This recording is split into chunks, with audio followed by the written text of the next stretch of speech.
Olá, estamos ao vivo. Deixa eu ver se meu microfone está funcionando. Está mais uma live Tira Dúvidas do LGPD.lab. Mais uma live para a gente conversar sobre as dúvidas que vocês tiveram ontem na segunda aula do LGPD.lab que eu não consegui sanar devido ao tempo. Então vamos aguardar o pessoal entrar para que a gente possa... Boa tarde, doutora Sara. Vamos aguardar... Boa tarde, doutora Jaqueline. Doutora Karine está entrando também. Boa tarde para todos e para todas. Vamos aguardar o pessoal entrar para a gente sanar as dúvidas. Eu estava, olhando as dúvidas aqui de ontem e separei algumas que eu achei interessante e algumas que também vocês insistiram, que muitas pessoas perguntaram sobre a mesma coisa. Então eu separei para a gente conversar.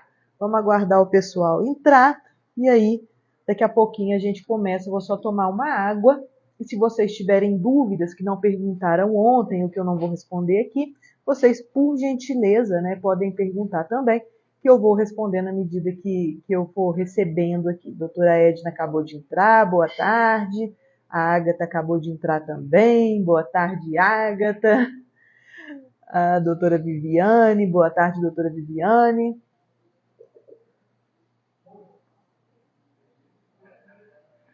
Sejam bem-vindas, sejam bem-vindos. Vocês estão me ouvindo direitinho? Hoje eu estou com o microfone. Me digam se tá ouvindo direitinho, se o som está saindo bonitinho, para eu ter um feedback. Está saindo, Ágata? Beleza. Então é isso. Vamos começar. Ontem, eu estava falando, pessoal do Lab Clean está entrando, sejam bem-vindos, ontem eu estava falando, o Evandro, bem-vindo Evandro. Evandro também é advogado, advoga na área da saúde, também é consultor em privacidade e proteção de dados. Seja muito bem-vindo, Evandro. Doutora Lide, bem-vinda. Vamos entrando, beleza. Ontem eu estava falando com vocês sobre o consentimento, e a necessidade de que a necessidade falsa e segurança falsa que um documento de consentimento passa. E eu estava falando que não, o consentimento, na verdade, é uma base legal muito perigosa. Por quê? Quando o paciente dá o consentimento para você realizar determinado exame, ele pode depois retirar esse consentimento. E essa retirada de consentimento pode vir acompanhada de, por exemplo, uma solicitação para eliminação dos dados. Então, eu estava dizendo que o consentimento é uma base perigosa, gerenciar o consentimento é uma base perigosa, e aí eu disse o seguinte: o melhor que a gente faz, quando a finalidade é análises clínicas, é usar a base legal da tutela da saúde. E aí, eu expliquei para vocês o que é base legal. Muitas pessoas ficaram perguntando, mas tutela da saúde, o que é isso? O que é tutela da saúde, E tudo mais. Então, eu vou voltar, vou explicar novamente o que são bases legais, o que é a base legal da tutela da saúde, Vou tentar fazer de uma forma mais rápida e mais assertiva. Você tá indo, Cauane? Beijo. Até amanhã você tá de home office, né? Então tá, até amanhã.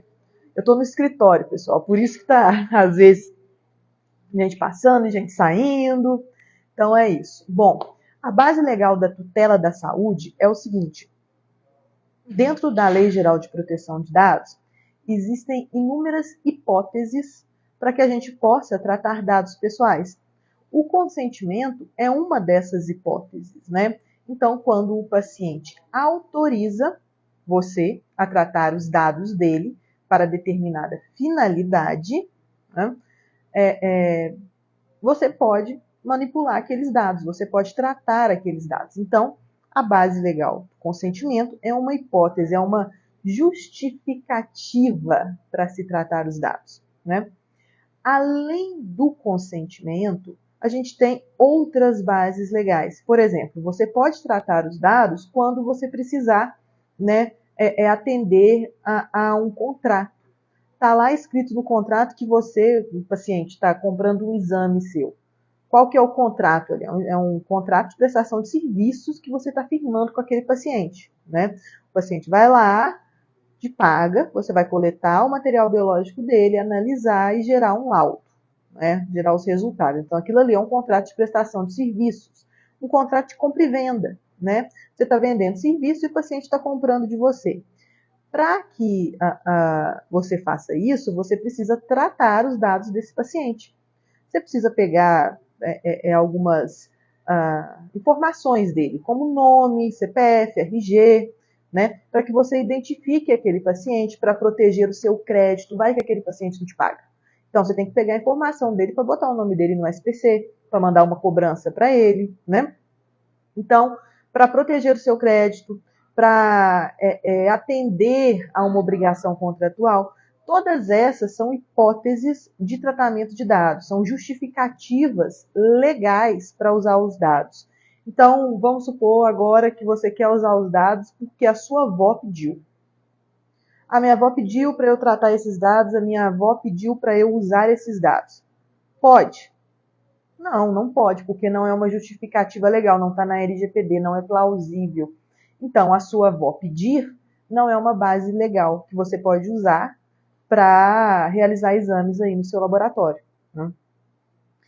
A base legal plausível que a gente usa quando a gente pensa na finalidade análises clínicas é a tutela da saúde. É um apelido que a gente coloca em uma hipótese para tratar os dados, que é o tratamento de dados por profissionais da área da saúde, por instituições sanitárias ou instituições da área da saúde, né? Quando os dados forem tratados por esses profissionais da área da saúde, por instituições sanitárias, instituições de saúde, ok, eles podem ser tratados quando a finalidade é preservar a saúde, tutelar a saúde daquela pessoa, daquele paciente, né? Então, para a realização de exames, a gente usa a base legal de tutela da saúde. Ah, mas por que tem que falar disso? Por que tem que falar de base legal? A doutora Edna falou que está travando. Está travando, Agatha? Está travando, pessoal? Alguém pode me dar um feedback aí? Não? Doutora, talvez seja a sua internet. Então,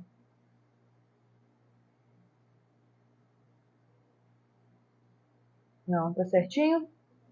Beleza. Ana Paula falou sim. Sim o quê, doutora Ana Paula? Tá travando ou tá tudo certinho? Aqui travou, mas tá ok agora. Beleza. Bom, por que a gente tem que, às vezes, tá travando? Esporádico. Aqui também. Bom, vamos continuar.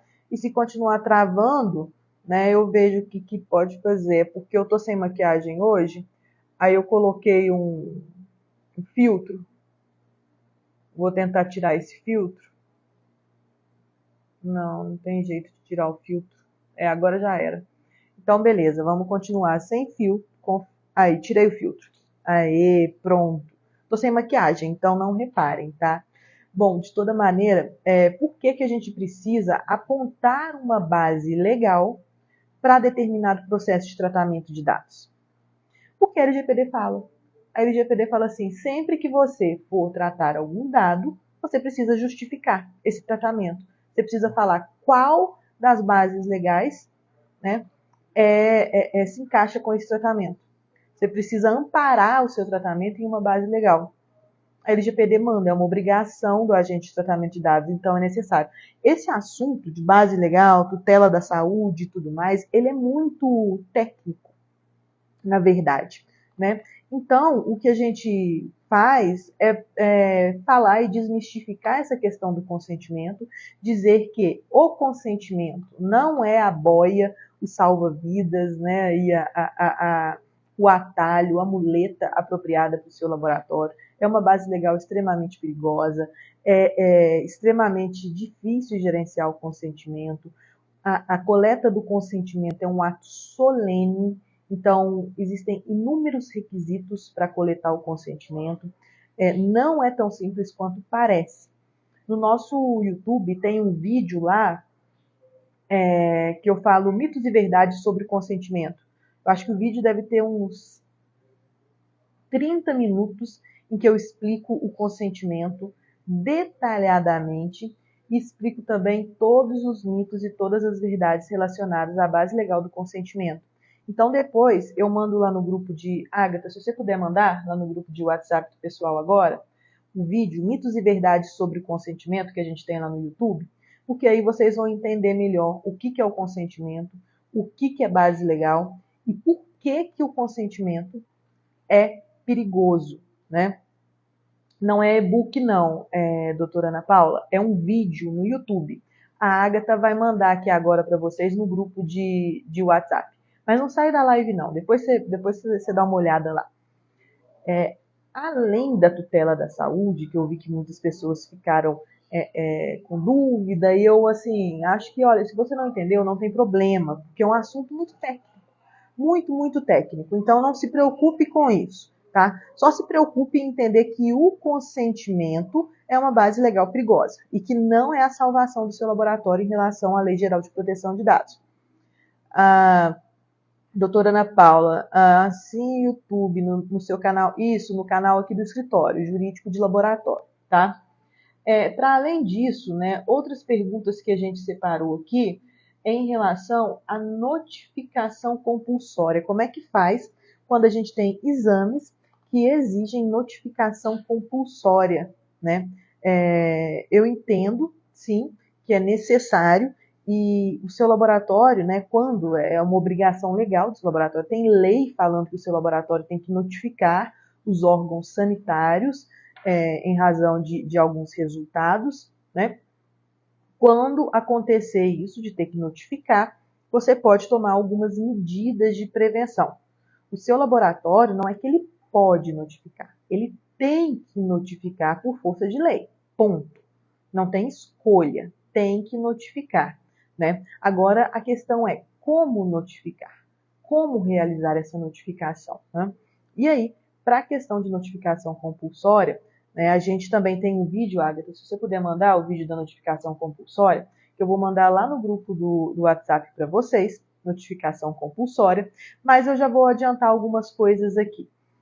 Quando você vai notificar compulsoriamente, e essa obrigação legal não é escolha, seu laboratório tem que fazer, o ideal é que no exame, no laudo dos exames que exigem notificação compulsória, conste uma observação dizendo que aquele resultado foi notificado para a Secretaria de Saúde ou para alguma autoridade sanitária, conforme a Lei X, né? Para o paciente ter ciência. Além disso, é bom constar na sua política de privacidade, na política de privacidade do laboratório, que, né, para alguns exames é necessário a notificação compulsória e, portanto, o laboratório vai compartilhar alguns dados com as autoridades sanitárias, né? Então, consta na política de privacidade do seu laboratório, consta como observação nos laudos específicos desses exames. Ainda, né, como realizar a notificação compulsória? É certo, né, que alguns órgãos públicos, algumas autoridades sanitárias têm suas próprias metodologias, né? Algumas, inclusive, de cidades do interior, já basta você ligar, falar os dados ali por ligação e é isso, notificou, né? Alguns outros usam formulário do Google, né? Outros pedem para enviar por e-mail. Então, cada autoridade sanitária tem a sua própria maneira de ser notificada. E o laboratório, infelizmente, ele tem que atender do jeito que a autoridade sanitária mandar, né? Mas se o laboratório tiver escolha, né, puder escolher, então que seja uma notificação de maneira escrita, né? E que também notifique para a pessoa certa. Não notifique para a secretária, não notifique para o assessor de não sei quem, notifica para quem precisa receber essa notificação, né? Que seja por e-mail, que seja por um formulário, prefira que seja de uma forma escrita. E também é sempre bom enviar uma declaração, né?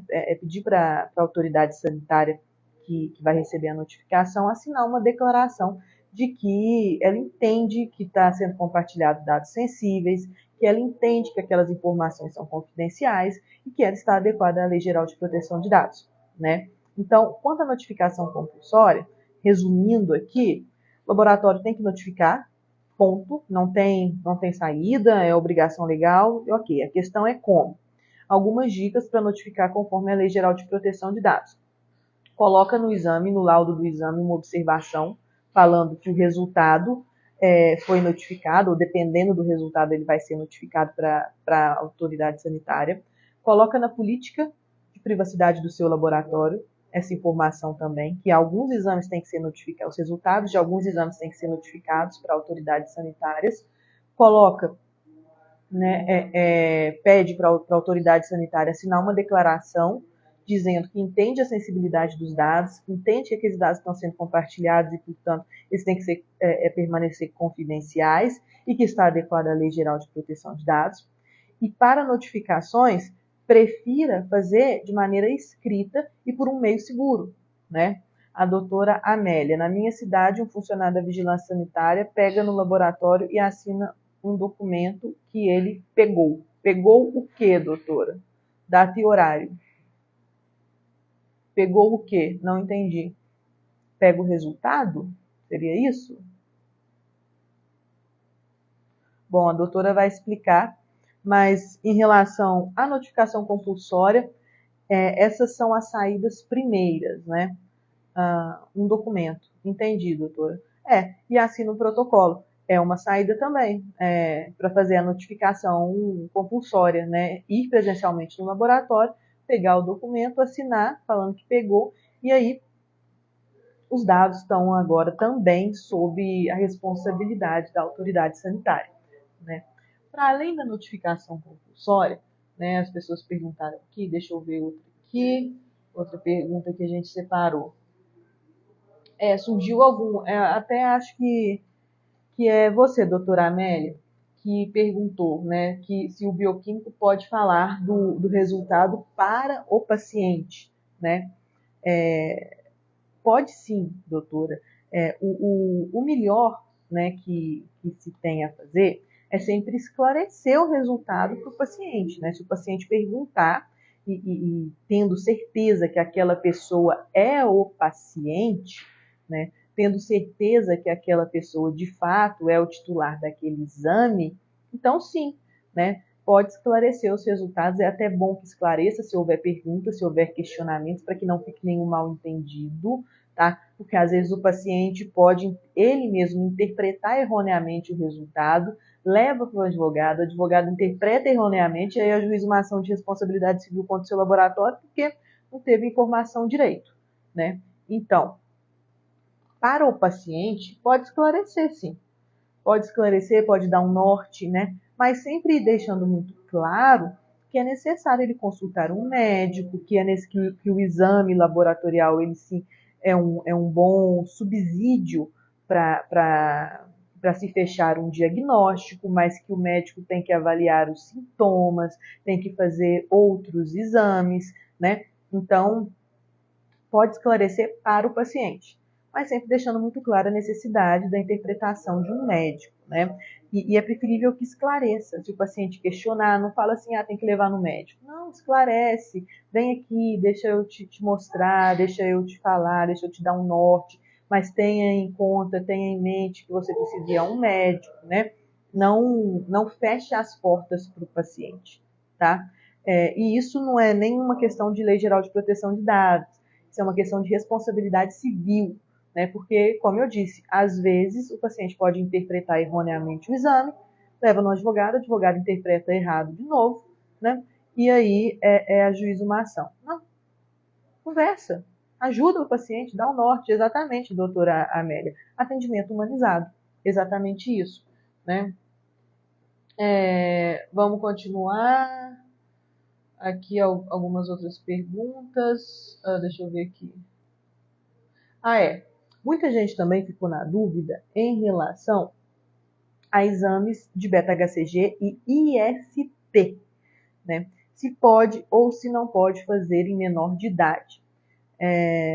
Há um tempo eu fiz uma live completa, mas muito completa sobre esse assunto. Agatha, você pode mandar a live também para o pessoal? A Agatha vai mandar o link da live para vocês, que eu fiz, está no YouTube também. Ela está, inclusive, não listada, essa live não está disponível para o público, tá? Em geral.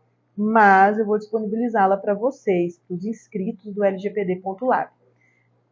Nessa live, eu trato com profundidade do assunto, com muita profundidade. Mas quanto a exames de beta-HCG e IST, a gente tem duas questões que a gente precisa entender, né? Primeiro, né, na verdade duas não, vamos falar direito aqui, deixa eu contar certo. A gente tem que levar em conta. Doutora Ana Paula, a Agatha falou que tá gostando de você, porque você tá mandando um tanto de coisa. Isso mesmo, a Agatha é muito boa. A Agatha é uma das nossas funcionárias modelo aqui no laboratório, não, no escritório. A gente tem que levar em conta o ECA, Estatuto da Criança e do Adolescente. A gente tem que levar em conta a Lei Geral de Proteção de Dados. A gente tem que levar em conta, né, o Código Civil e a questão de responsabilidade, o Código de Direito do Consumidor e a questão de responsabilidade civil do fornecedor. A gente tem que levar em conta alguns pareceres do Conselho Federal de Medicina. Ah, mas o Conselho Federal de Medicina só regula a profissão de medicina e eu não sou médica, eu sou farmacêutica, eu respondo para o Conselho Federal de Farmácia. Beleza, mas o Conselho Federal de Farmácia não tem nada falando sobre isso. Na verdade, o que ele tem é cópia do que o Conselho Federal de Medicina fez, né? E se o Conselho Federal de Farmácia, o Conselho Federal de Biomedicina, o Conselho Federal de enfermagem e tudo mais não tiver nenhum parecer sobre isso e der alguma judicialização, o juiz vai usar pareceres do Conselho Federal de Medicina e vai fazer uma sobreposição aí dessa legislação. Então, a gente olha para o Conselho Federal de Medicina, sim, olha para os pareceres deles, porque quando o Conselho Federal de Farmácia, o Conselho Federal de Biomedicina não se pronuncia, o nosso norte é o Conselho Federal de Medicina, tá? E se ele tiver, obviamente, se posicionado em relação ao tema, né? E se posicionou. O Conselho Federal de Medicina se posicionou e disse assim, para tratamento de dados, para fazer exames, né, em menores de 14 anos, tem que tomar muito cuidado, porque menores de 14 anos, né, se eles forem fazer esses exames de beta-HCG, de IST e tudo mais, esses exames denotam que eles tiveram relação sexual com alguém ou algum ato libidinoso, e conforme Código Penal, ter relação sexual ou praticar algum ato libidinoso com menores de 14 anos pode ser considerado crime, né? É estupro de vulnerável. Então, quando chega um menor de 14 anos aí no seu laboratório, querendo fazer, pode ser menino ou menina, tá? Querendo fazer beta-HCG ou algum exame de IST, né, de infecção sexualmente transmissível, né, você pode estar diante de um crime, né? E se esse menor estiver desacompanhado, piorou ainda, piorou a situação. Tá? Esse menor de 14 anos, piorou a situação. Então, o que você tem que fazer é ligar para o Conselho Tutelar para verificar o que fazer. Nesse caso, estou com um menor de 14, ele quer fazer um beta-HCG, ele quer fazer um IST, ele está desacompanhado, não sei o que eu faço. Né? E aí o Conselho te orienta, né? O Conselho Tutelar te orienta. Né? Porque o laboratório, se ele se ver diante da possibilidade de um crime se omitir, né, é pior. Né? Então, manda para o Conselho Tutelar, toma as providências cabíveis em relação a esse menor de 14 anos.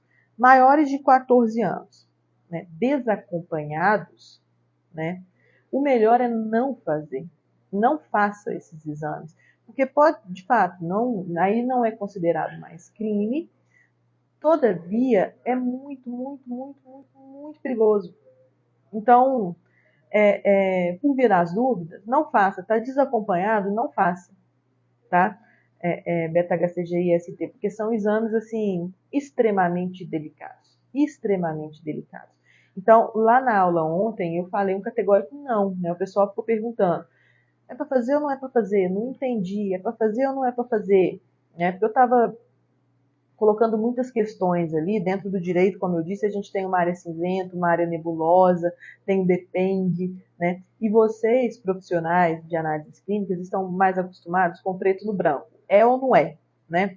E aí, pro final das contas, eu falei, olha, não faça, tá?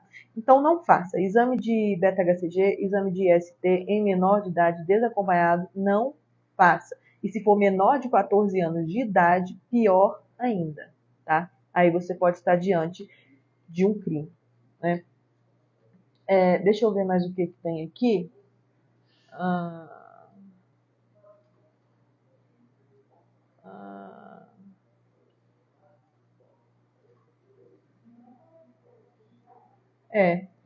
de perguntas que a gente coletou na live, foram essas, né? Notificação compulsória, a dúvida sobre tutela da saúde, né?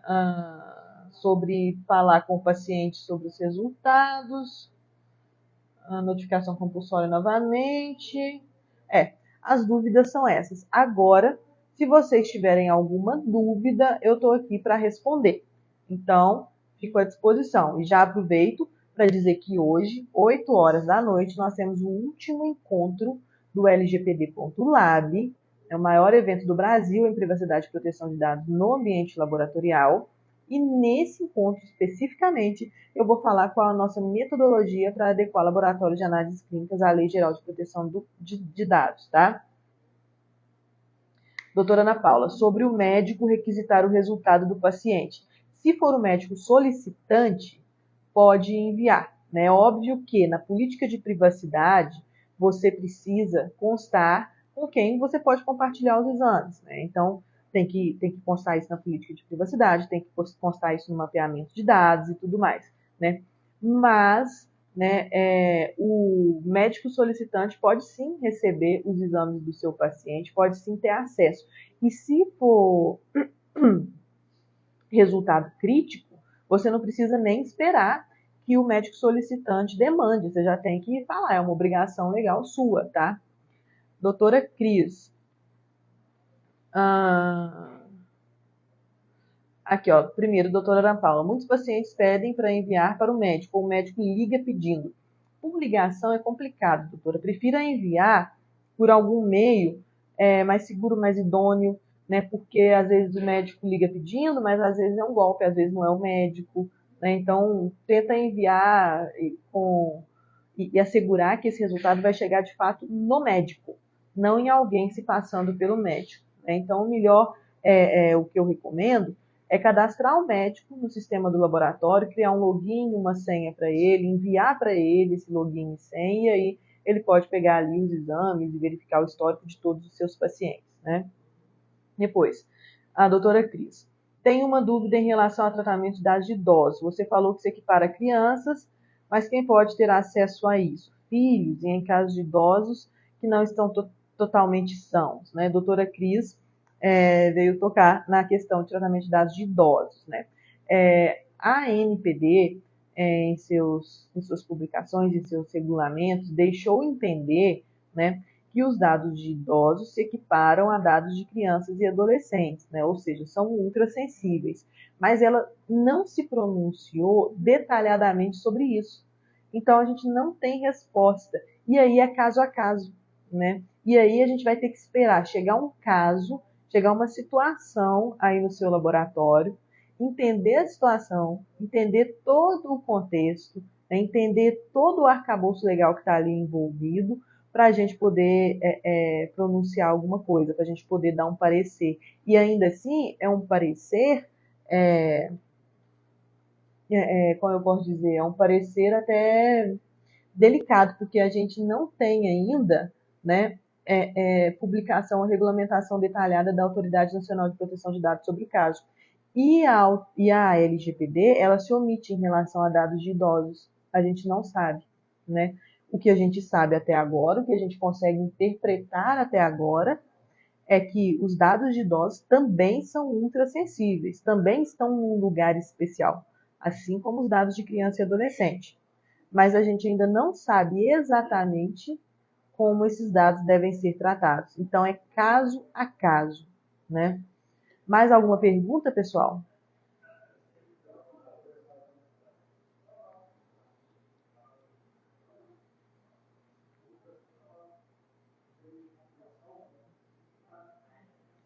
Vamos aguardar para ver se o pessoal tem mais alguma pergunta. Enquanto isso, quero convidá-los novamente para a nossa última live de hoje.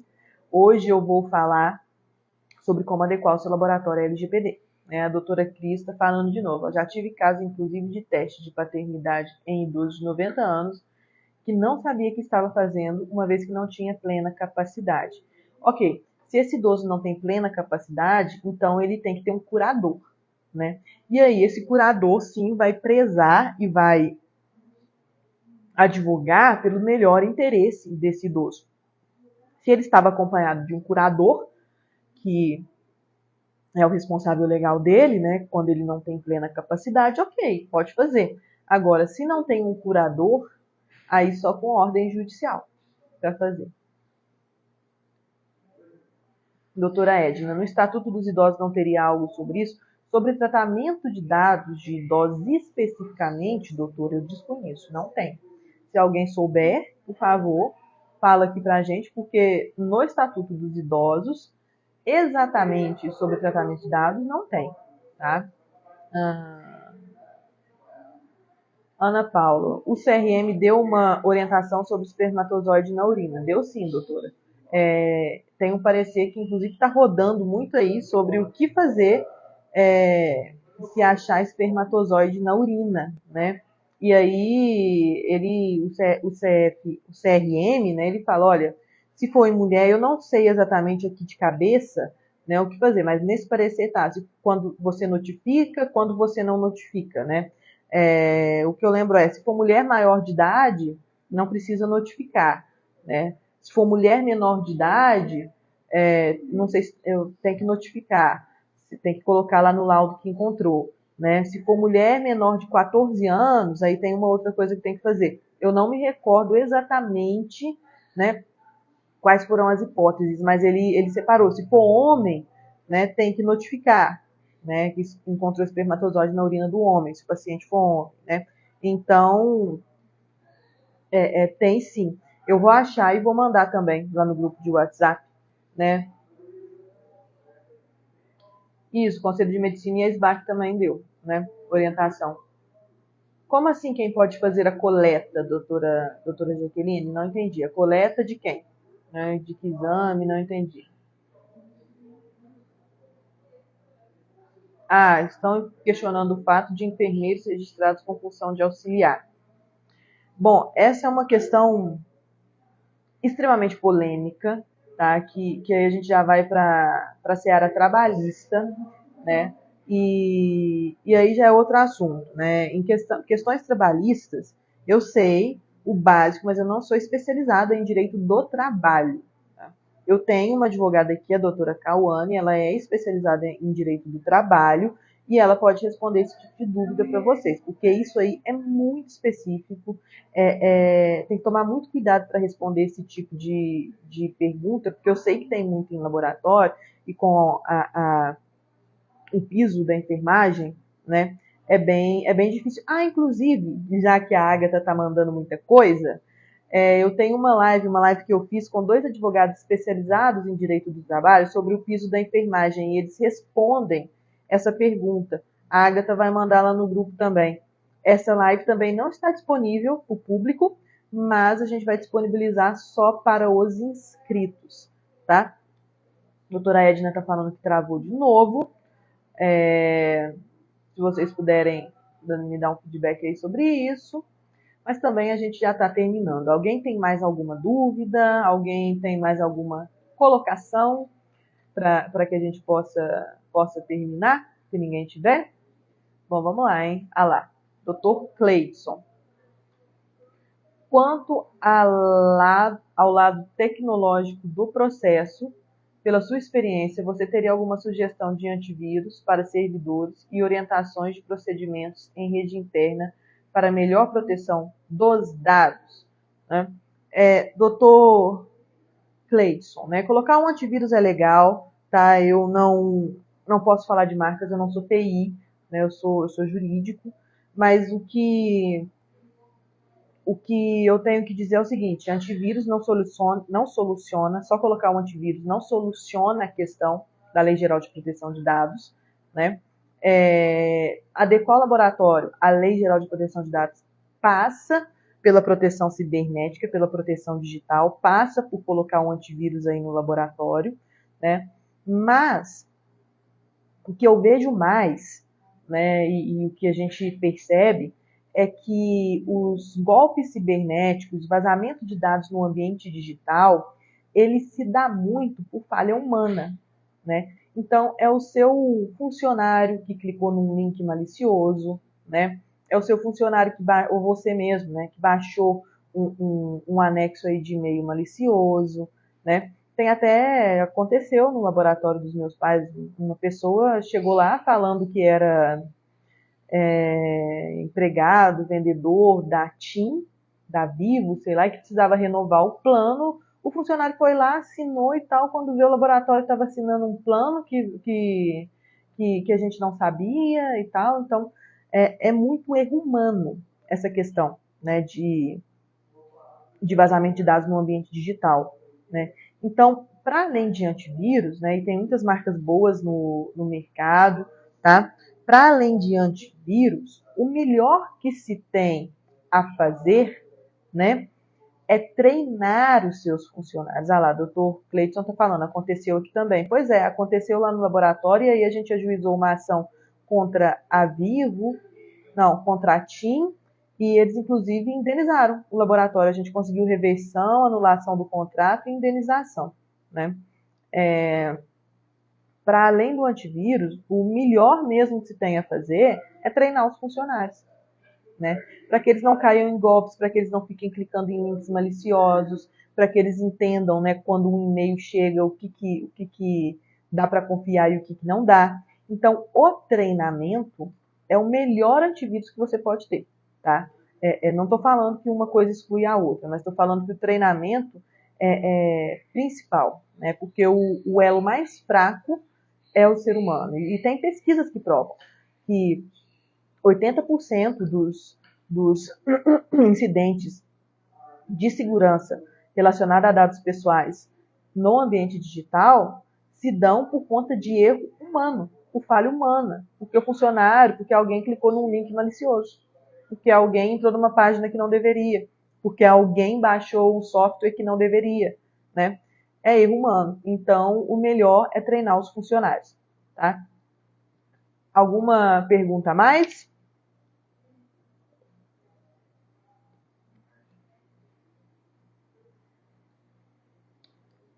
Vamos lá. Dou-lhe uma. Dou-lhe duas.